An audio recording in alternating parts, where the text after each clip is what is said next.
From Kansas State University, this is Agriculture Today. Eric Atkinson here. Here's what's ahead. K-State's K C Olson joins the K-State Beef Cattle Institute staff on another Cattle Chat podcast. They'll take up 2 cow-calf management topics, including the pros and cons of adopting a late spring, early summer calving season. Also, K-State's Justin Waggoner looking at supplemental feeding options for the grazing cow herd in areas where drought or dry conditions are expected to persist into the summer. In addition, we'll look ahead to the second part of K-State's virtual Wheat Field Day, live this evening on YouTube. And on this week's horticulture segment, K-State's Ward Upham on 2 landscape tree afflictions that homeowners may notice right now. All that here on Agriculture Today. For 25 years, K-State Research and Extension's Kansas Agricultural Mediation Services has been providing a no-cost, confidential place to call in and visit with an agricultural lawyer. Our experts are available to help you producers handle legal and financial issues. Explore your options and generate solutions. Call us at 800-321-3276 or visit us online. Kansas Agricultural Mediation Services. Welcome once again to Agriculture Today. Well, we've a selection of things on behalf of you cow-calf producers during the first half of today's broadcast, starting with the give and take during one of the recent Cattle Chat podcasts from the Beef Cattle Institute here at K-State. And to be more specific, the merits of calving in late spring and early summer, as has been illustrated in ongoing K-State research, and targeting the optimum cow size for the herd. The BCI team has brought in K-State range nutrition scientist K C Olson for this discussion. KC joins veterinarians Brad White, Bob Larson, cow-calf specialist Bob Weber, and livestock economist Dustin Pendle. Here's Brad as your moderator.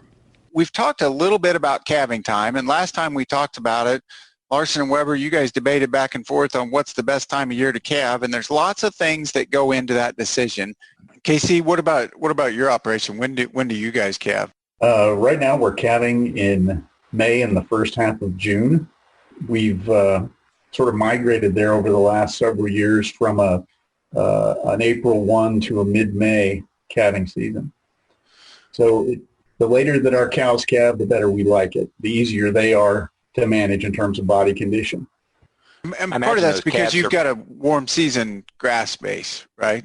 I mean, your calving season, just like many things, is always resource defined and climate defined to some degree. Mother Nature tells me when I should calve. Yeah, so right now those calves are being born on green grass, and Mama's trying to make milk, and she's eating some of that good Flint Hills grass. So there's some real advantages to calving really when peak grass is just coming on. Is that really what you're trying to hit, KC, or where are you trying to hit the cow calving versus peak forage production? Absolutely. So the most expensive time of the year to feed a cow is from calving to peak lactation, which is going to happen 4 to 6 weeks after calving.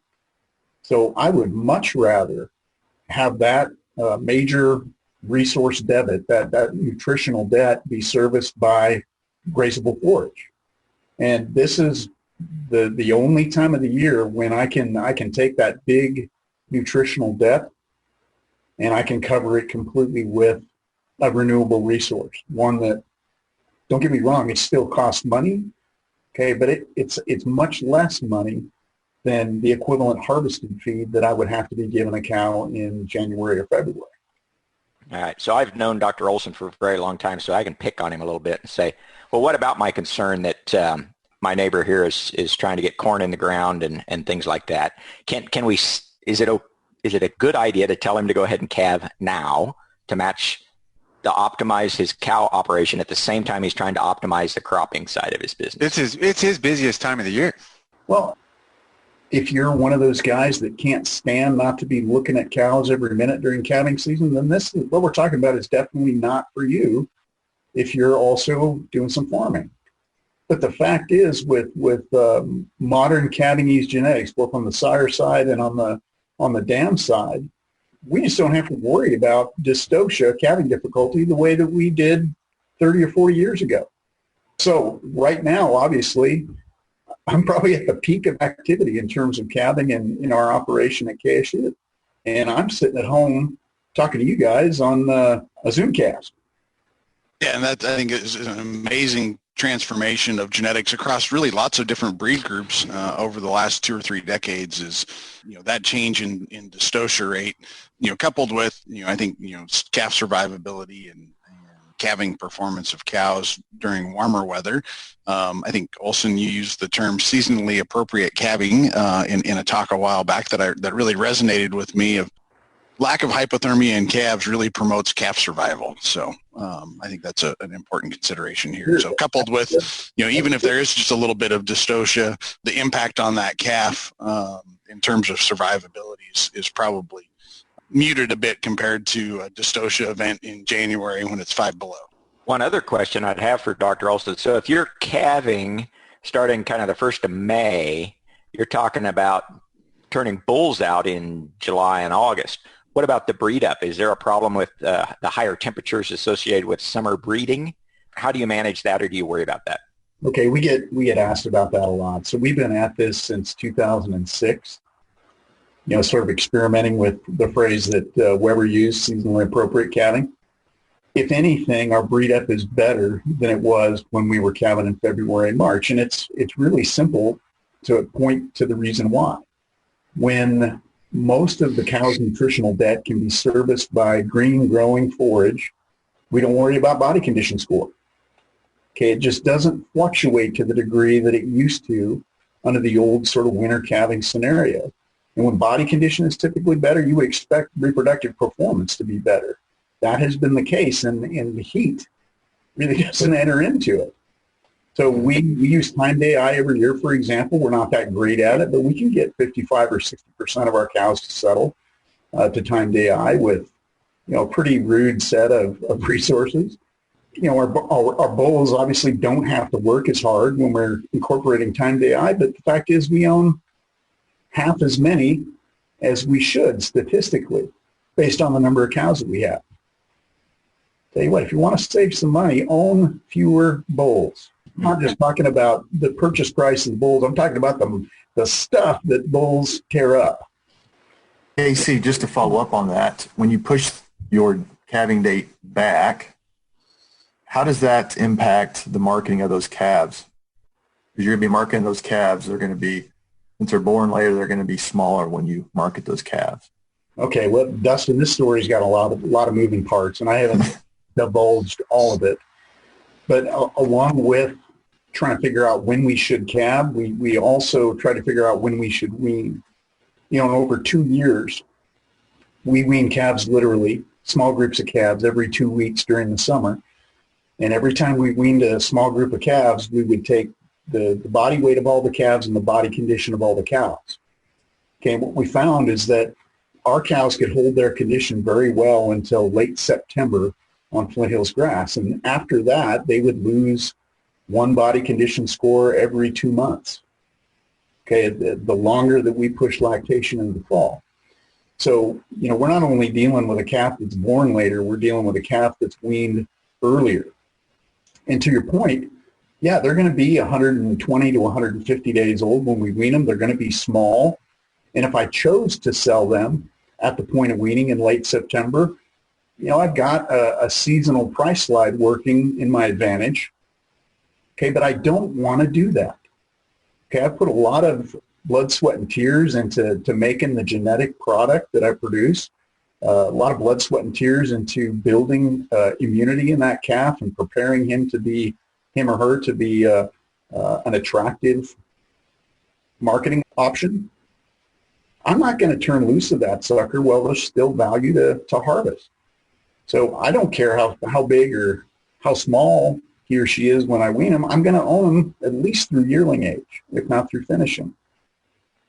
The other thing that plays into that when we look at calving at the right time of year for your operation is figuring out what's my optimum cow size.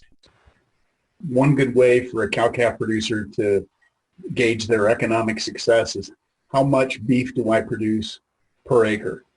Now, most of us have a fixed land base, right? We don't have a whole lot of elasticity in the grass that we have or the crops that we can raise. Thinking about how to maximize the production of beef based on that land base is really a simple and legitimate means of gauging economic success. And I will tell you this, and I don't think Dustin would disagree. I'll just put it in the form of a question. How much land would it take to have a cow-calf pair where the cow weighs 1,500 pounds and makes 30 pounds of milk at peak lactation? And what footprint of land would it take a 1,200-pound cow that makes 20 pounds of milk at peak lactation? What kind of a land footprint would she have to occupy? Okay, what we found is that our beef production metric, pounds of beef per acre, goes up as cow size gets smaller. But is the calf that much bigger so for example, if she's 100 pounds heavier, how much more calf would you expect me to wean in pounds? Brett Hicks down at Oklahoma State asked that question in a meta-analysis, a so-called meta-analysis several years back. They used production data from North Dakota, Alabama, Oklahoma, and one other location I can't recall. And in all that data, the average return for 100 extra pounds of cow weight was 5 to 7 pounds of 205-day adjusted weaning weight. Not very much. Okay, the cost of maintaining 100 pounds of cow for a 12-month production cycle far, far exceeds the value of 5 to 7 pounds of weaning weight. I mean, even if the value of gain is extreme, if it's, above $1 a day, okay, the maintenance cost of 100 pounds of cow weight is way, way above $5 to $7 a year. Along with K-State's Brad White, Bob Larson, Bob Weber, and Dustin Pendle, K-State range nutrition scientist K C Olson. This BCI Cattle Chat podcast is archived for your listening at beefcattleinstitute.org. We'll return shortly on Agriculture Today. A social distancing tip. Keeping your distance from others is important in slowing the spread of coronavirus. So here are some fun things to do alone. Read a book, take a walk, unpack your suitcase from that trip you took last September, paint a self-portrait, catch up on a TV series, do a puzzle. Remember, we should all stay home to lower the risk for everyone. For more info, visit coronavirus.gov. Let's all do our part, because we're all #alone together. Brought to you by the Ad Council. You're tuned in to Agriculture Today, and welcome back. As we've on the line once again, a beef systems specialist with K-State Research and Extension, Justin Waggoner. Justin brings us some thoughts on the persistent dry conditions we see in several parts of Kansas. The recent rains notwithstanding, there will be droughty situations in more than a few places in the state for quite some weeks yet, if not longer. And Justin, you have in mind that this is going to bring up some concerns about forage resource availability this year, and you think producers need to be planning ahead in the advent of that potential. Yes, that's absolutely right, Eric. I think, one of the things that has maybe been underscored in just the recent events with the coronavirus and the cattle market situation is that really in especially southwest Kansas and even to a larger extent the western half of the state, at least having some color on the drought map. We're looking at a situation where, the calendar has, we passed May 15th, so we're what I would consider well into the 2020 grazing season. And if we look at the outlook of what our pasture conditions might be, yes, we have received some recent rains here in southwest Kansas and even western Kansas to some extent. But I still think we're looking at a situation where my hope is that as soon as we begin to start to have some discussions about drought, that we can stimulate some rain. I certainly hope that that's the case. But if it's not, it's something that we need to start making some preparations for in terms of what our forage situation might look like, maybe even some supplementation to some of these cows and some things like that. Well, let's pick up on that very thing that you mentioned there, supplemental programs for the cow herd, as those grazing forages might start to wane quickly with dry weather persisting. What are some options? So really the biggest consideration when we get into these scenarios where we know forage availability might be limiting is that in a traditional supplementation situation, we're typically focused on protein supplementation. However, when we get into this type of situation, we're really looking at a situation where we're most likely going to be more deficient in energy than protein, and there are some situations, depending on the grass quality for sure, where we could be deficient in both energy and protein to some extent. So in those situations, we'll look at maybe replacing some of that grazed forage with maybe a high fiber type supplement. So, as we look at maybe some supplement in terms of, a grass hay might even fit that. Alfalfa hay forages tend to be where we go most often. Some other options that would be out there, distiller's grains is a good option. We know there might be some challenges in terms of availability of that particular product. But there's some other ones as we look at corn gluten feed. Wheat mids, for example, can be another one that might help us fill some of those gaps.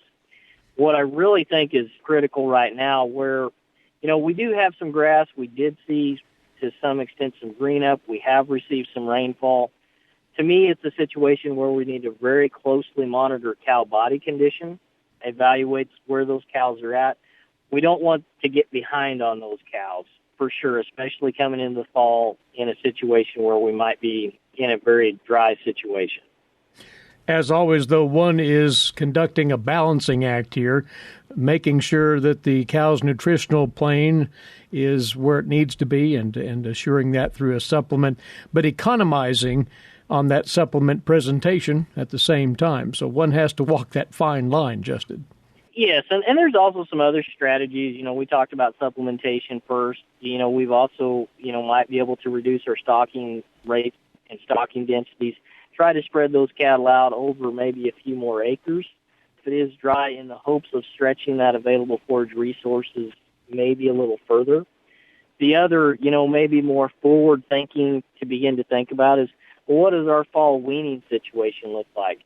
Are we in a situation, not to discuss the markets and what that scenario looks like, but just in terms of saving some body condition score on a cow, that we might be able to wean those calves a little bit early.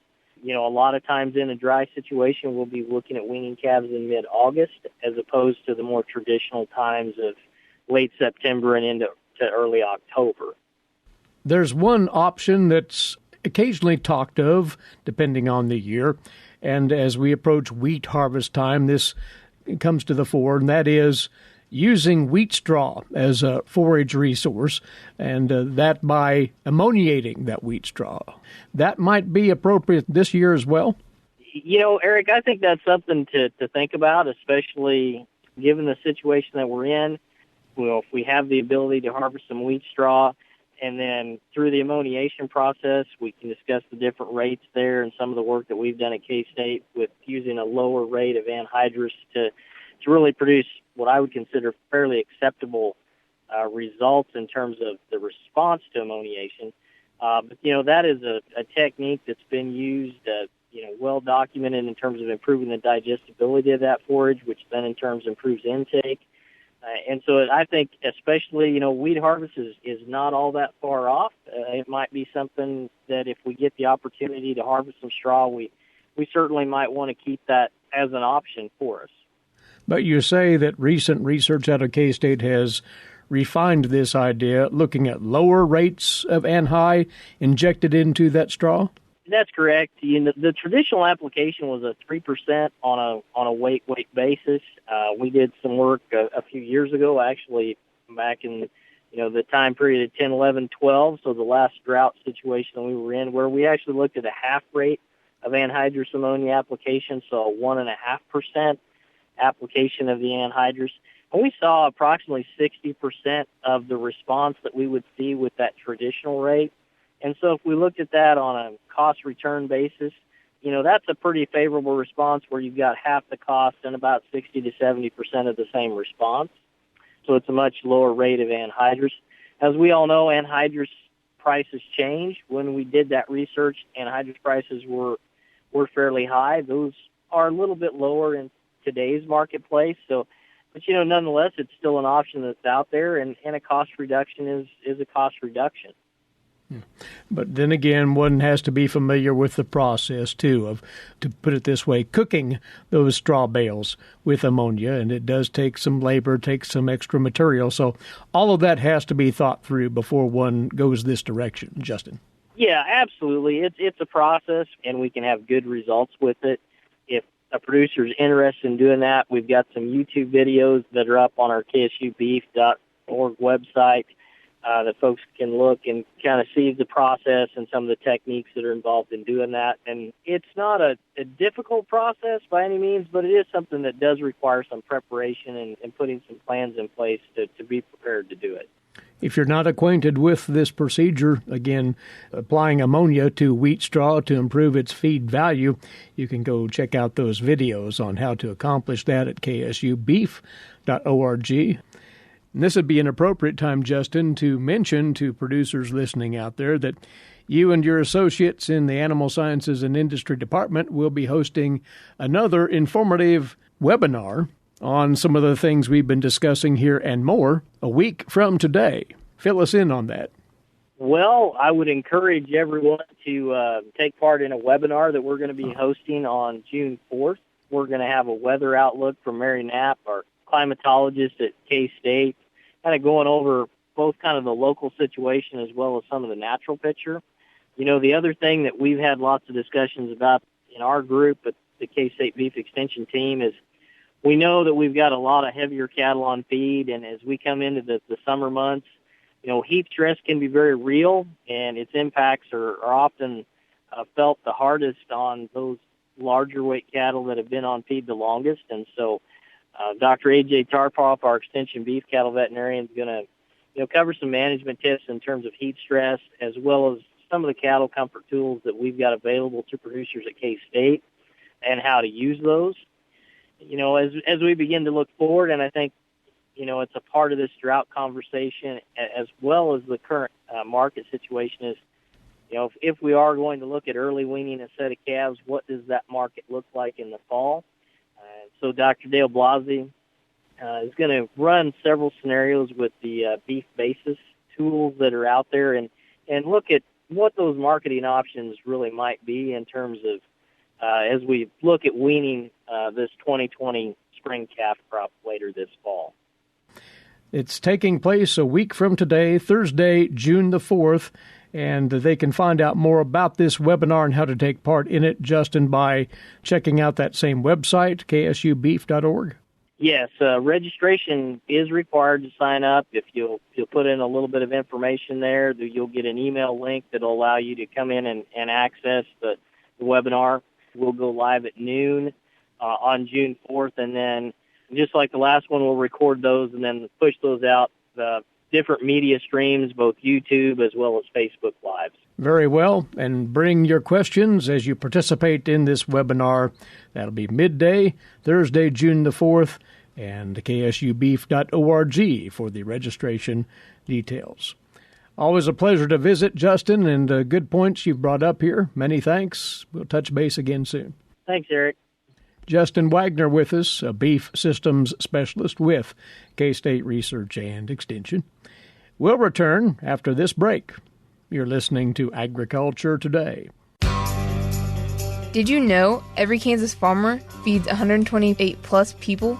Kansas farmers are hard workers, dependable, authentic, and sensitive. Not only do farmers put food on your table, but they put clothes on your back and fuel in your car.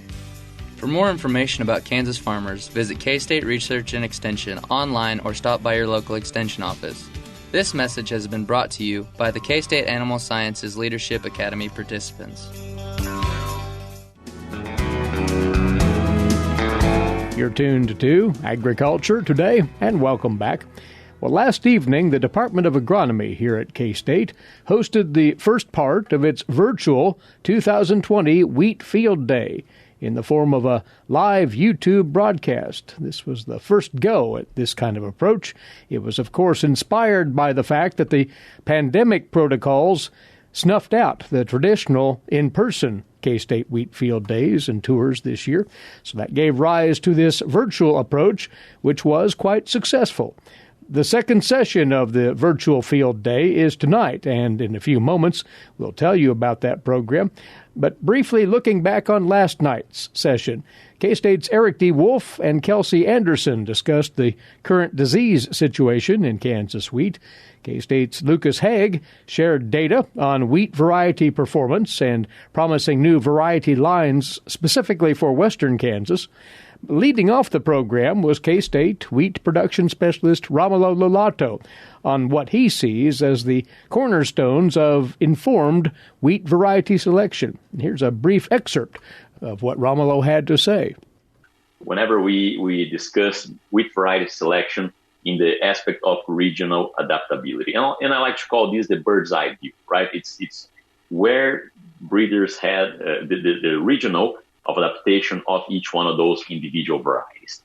That's the first thing that we need to have in mind. What's the regional adaptability of the variety that we are selecting? So where is the farm located, and what are the varieties that might be adapted to that location? Now, going a little bit more into the nitty-gritty, right? What are some of the traits of interest? Now that you have the regional adaptation in mind, what are some of the traits of interest that we need to be looking for? And great work that Eric DeWolf has done, and it's looking at varieties that were widely adopted throughout the state. What were the characteristics of those varieties that were widely adopted over the years in different parts of Kansas? For eastern and central Kansas, as far as maturity goes, usually those varieties towards to medium maturity or earlier. And in western Kansas, there was at least a medium late varieties or earlier. So it's slightly later maturity in western Kansas. Similarly, whenever we look at variety height, typically varieties in western Kansas were at least medium or tall, and in central Kansas, medium or short. So we see a regional pattern of the different traits of interest that we have in the different parts of the state.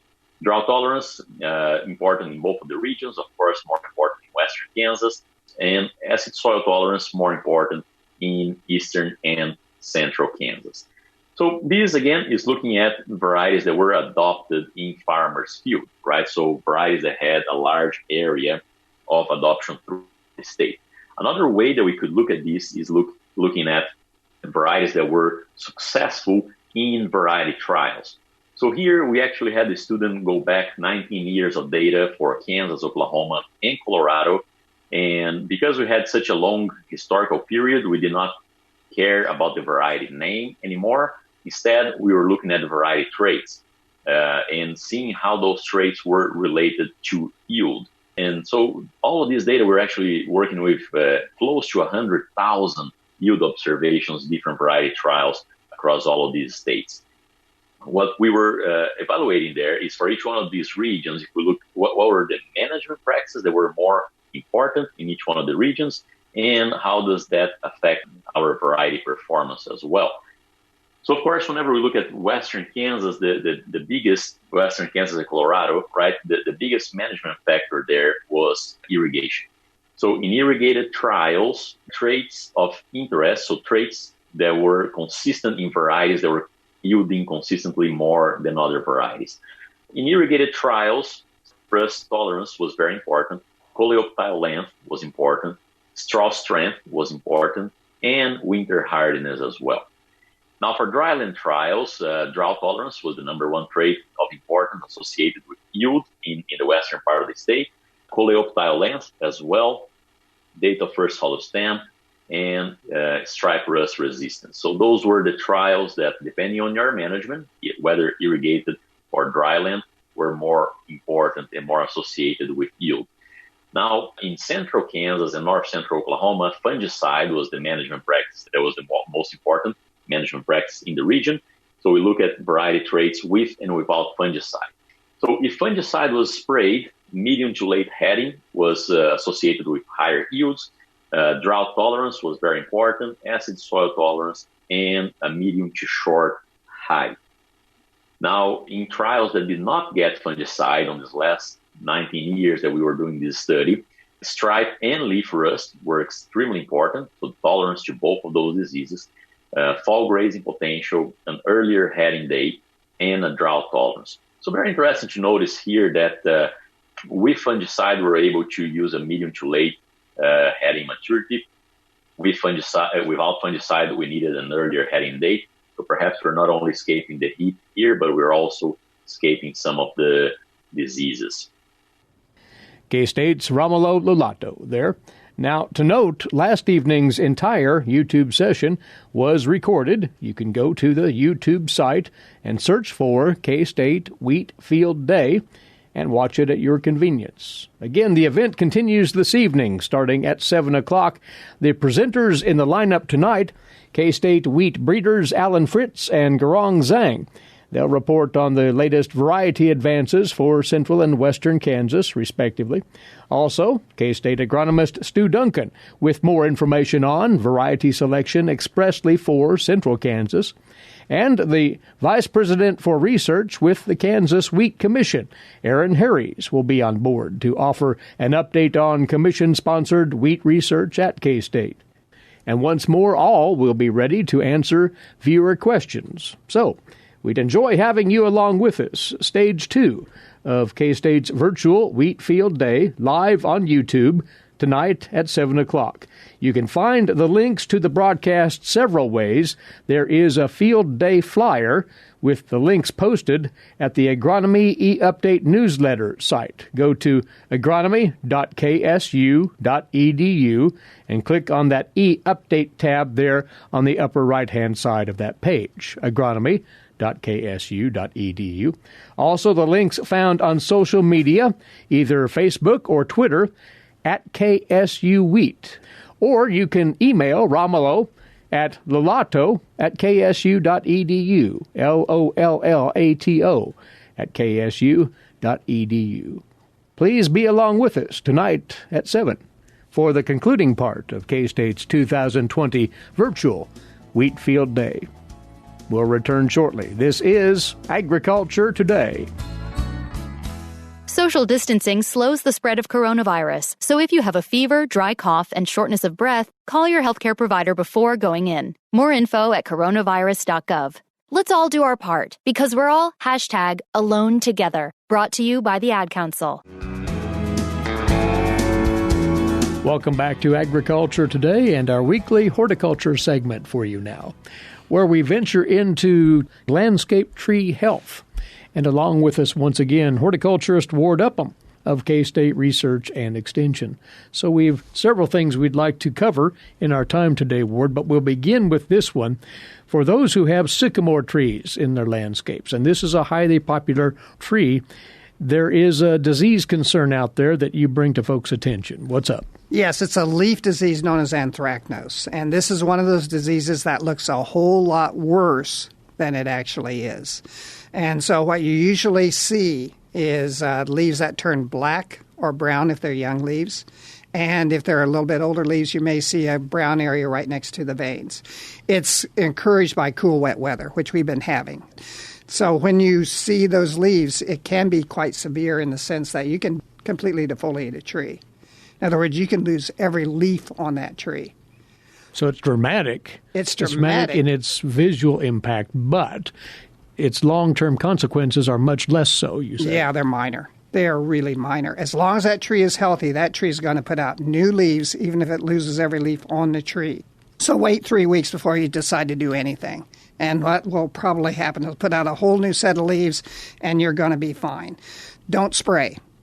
For one thing, that spray is not going to do any good by the time you see symptoms. You're too late by that point. Second, those trees are large. It costs a mint to try to get them sprayed, and it's not going to do any good. So just let nature take its course, and that tree is going to be fine. Now, sycamore is a tree that is most likely affected, but probably maples are going to be next on that list, but it's pretty minor on them. You're not going to get a defoliated tree if it's a maple. Other trees that can be affected are birch, elm, walnut, oak, and also ash. But again, very minor on them. Just if you have a sycamore and it loses all of its leaves, don't panic. Probably in about 3 weeks, you'll be fine. And unfortunately, you've heard anecdotes already of folks actually cutting down sycamores that they presumed were goners. That's right. Now they regret that decision. They certainly do. And one of the things you can test to see if that tree is still alive is just to bend a twig. If it's brittle, that part of the tree is dead. But if it's still supple, you've still got life in the tree. All right. So again, it's called anthracnose. It's a disease condition which is spurred on by overly wet conditions, but those sycamores will come out of it without much question. So don't overreact to that condition. There's an insect pest that's working over ash trees, you say, or potentially so. So that's called ash sawfly. And so if you have an ash tree and you see those leaves starting to disappear, you get closer and you see a light green worm on those leaves feeding on it. Usually they're gregarious. You get a bunch of them together. Then that's probably going to be ash sawfly. Again, it's not going to hurt the tree any. You could have it completely defoliated, and if it's healthy, it's going to throw out a new set of leaves. And that's really a rule that you can use at this time of year. You have a healthy tree. If it loses all of its leaves, it'll go ahead and releaf. If that happens in July, it's a whole different deal. Because then, if it loses its leaves, it puts out a whole bunch of energy putting out new leaves, doesn't have enough time to make that energy back before we get to winter. And then you can get into trouble. But if it's at this time of year, not going to be a problem at all. If you want to control them, they're not hard to control. Just about any insecticide that's labeled for trees is going to work. And so you can do that, but you don't have to. Those trees are going to be fine again. And these are exclusive to ash trees, or will they drift over these sawfly larvae onto other surrounding species? No, this one is specific to ash. And so you may get other insects on other trees, but you're not going to get this one. So ash sawfly, if your ash trees are short on foliage of late, well, that may be at work, that pest. But in most circumstances, you don't have to react. But, Ward, you're getting comments from folks in general now about trees in their landscapes being quite slow to leaf out this year. And there may be a reason for that, you say. That is. It's environmental stress. And usually when people think of a stress situation, they think of something that happened earlier in the year or maybe last year. And often it's not that simple. One of the things that I think is contributing to the problem this year is actually something that happened really from the fall of 2017 to the spring of 2018. During that winter, we had virtually no rain. And those trees had their roots damaged because of that.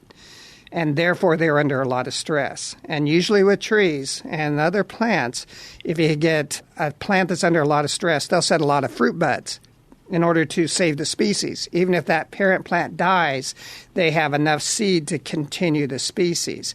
And so what happened is during the summer of 2018, we got a lot of fruit buds set.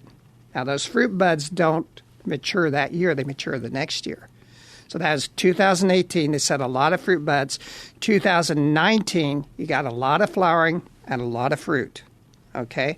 That fruit could be samaras like on maples. It could be nuts like on nut trees. It could be, just a number of things. But if you think back to last year, we had a lot of plants that really flowered well. Lilacs are really noticed. Last year, they really flowered well. This year, they didn't flower at all. The reason for that is it took a whole lot of energy in order to produce those flowers and then to produce the fruit after it. And what we ran into is by the time they finished that process, there wasn't much energy left to survive the winter. And so we've got plants now that are struggling to put out leaves. Some of them didn't make it. And so they just died over winter. Others, they're just slow to leaf out. Again, look at those plants. If those twigs are still supple, don't give up on them. Give them enough time so that they can throw out leaves. And then through this summer, just give them some TLC. Just water whenever they need it. They will cycle through this condition more than likely then? So if they throw out a new set of leaves, you're probably going to be okay. Just they can't stand any more stress. And so what you want to do is avoid any further stress.